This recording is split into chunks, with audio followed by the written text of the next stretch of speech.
The most important message came from Minister of Innovation, Gila Gamliel, who gave a sort of long, rambling interview. And in the middle of it, very casually, she dropped that, yes, in fact, the Prime Minister would be speaking later today with Lebanese President Joseph Aoun. This is nothing casual at all. No Israeli prime minister has spoken with a Lebanese president since, I think, the early 80s, if then.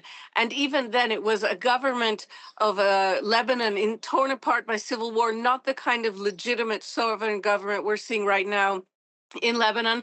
This is very much a big deal.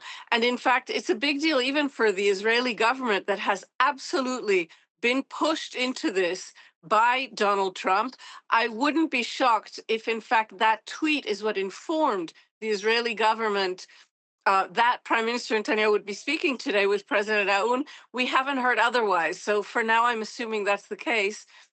But it's important because Netanyahu is trying very hard to salvage again his reputation. This is a man who less than a week ago stood on Lebanese territory and spoke to soldiers, but spoke to all of Israel, basically saying that Israel would occupy southern Lebanon forever, for the foreseeable future.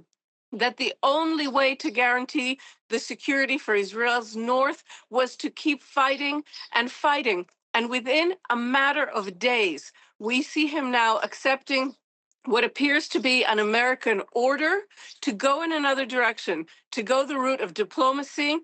The Israeli ambassador did meet 2 days ago with his Lebanese counterpart at the White House, very much under the watchful eye of Marco Rubio.